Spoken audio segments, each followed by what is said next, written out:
کے اس موقع پر بعض بے دین طبقے کو غریب کی جھوپڑی بڑی یاد آتی ہے، غریب کی بیٹھی ہوئی بیٹی بڑی یاد آتی ہے۔ حج کا سیزن آ جائے یا رمضان میں مسلمان عمرہ کرنے کے لیے نکل پڑے تو بے دین طبقہ جو کہنے کو تو مسلمان ہے، اس کو غریب یاد آئیں گے، اس کو یتیم یاد آئیں گے، اس کو بیوہ یاد آئیں گے، اور وہ آواز لگائیں گے کہ حج کرنے سے بہتر ہے کہ کسی یتیم بچی کے ہاتھ پیلے کروا دو، عمرہ کرنے سے بہتر ہے اپنے پڑوسی کے گھر میں کھانا پہنچا دو،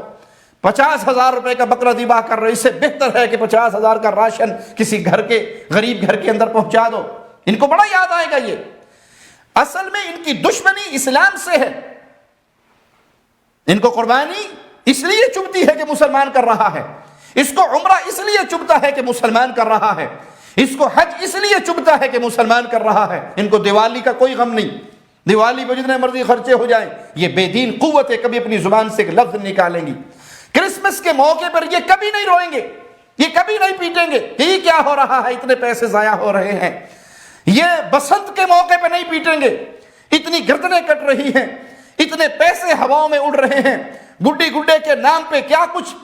فضولیات ہو رہی ہے، فضول خرچی ہو رہی ہے۔ نہ ان کو غریب یاد آئے گا، نہ ان کو یتیم یاد آئیں گے، نہ ان کو بیوہ یاد آئے گی، نہ ان کو فقیر یاد آئیں گے، نہ ان کی جھوپڑیاں یاد آئیں گی، نہ انہیں غریبوں کے بھوکے پیٹ یاد آئیں گے، کیونکہ مقابلہ اسلام سے نہیں ہے۔ یہ اسلام دشمن ہے، یہ اسلام دشمن قوتیں ہیں جو اسلام کے ہر موقع پر،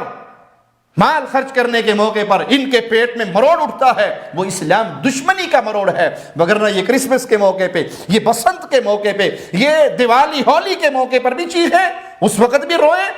کیونکہ ان کا مقابلہ مسلمانوں سے ہے صرف۔ یہ اسلام دشمن ہے تو انہیں وہاں کوئی تکلیف نہیں، صرف عمرے سے تکلیف ہے، صرف قربانی سے تکلیف ہے۔ قربانی پر 40-50 ہزار کے بکرے پہ ان کو رونا آتا ہے، 1.5 لاکھ روپے کا موبائل لیتے ہوئے کوئی غریب یاد نہیں آتا، نئے ماڈل کی گاڑیاں خریدتے ہوئے کوئی غریب یاد نہیں آتا، بڑی بڑی کوٹھیاں بناتے ہوئے کوئی غریب یاد نہیں آتا، کیونکہ ان کی دشمنی صرف اسلام سے ہے۔ تو ہر وہ موقع جہاں پر اسلام کے شعائر کو زندہ کیا جائے گا، ان بے دین قوتوں کو پیٹ میں مروڑ اٹھے گا، کیونکہ یہ اسلام دشمن ہے، اس لیے ان کو اسلام کی ہر چیز بری لگتی ہے۔ تو یہ قربانی کرنا ہر صاحب استطاعت پر، اور اس سے مراد یہ نہیں ہے جس پر زکوٰۃ فرض ہو،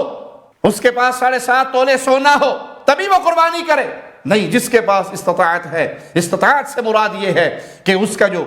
گھر کا سسٹم ہے وہ چلتا رہے، اضافی اتنے پیسے ہیں کہ وہ جانور خرید کے اللہ کے لیے قربان کر سکتا ہے، تو ایسا شخص قربانی کرے، اللہ کے لیے قربانی کرے،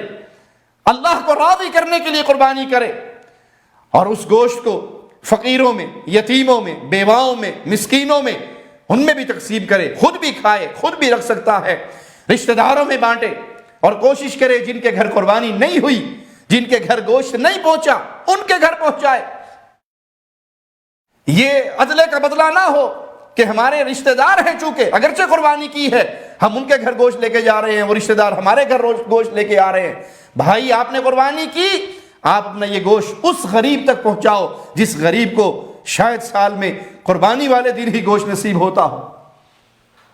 تو اس قربانی کے گوشت کو تقسیم کیجئے، اور جس غریب کے منہ میں لقمہ جائے گا اور اس کے دل سے دعا نکلے گی، یہ دعا آپ کے لیے بہت قیمتی خزانہ ہے۔ رسول اللہ صلی اللہ علیہ وسلم گھر تشریف لائے اور سیدہ عائشہ صدیقہ سلام اللہ علیہا رضی اللہ تعالی عنہا سے پوچھا کہ ہم نے وہ قربانی کی تھی، اس بکری کے گوشت کا کیا بنا؟ تو سیدہ کائنات فرمانے لگی کہ 1 ران یا 1 پٹ وہ بچی ہے، باقی تو آپ نے بانٹ دی۔ تو آپ نے کہا نہیں عائشہ، نہیں، جو ہم نے بانٹی ہے وہ ہمارے لیے بچی ہے، کیونکہ اس کا بدلہ ہمیں قیامت کے دن ملنا ہے، اور یہ جو 1 ران رہ گئی ہے یہ تو ہم کھا پی جائیں گے، یہ تو ہم کھا پی جائیں گے،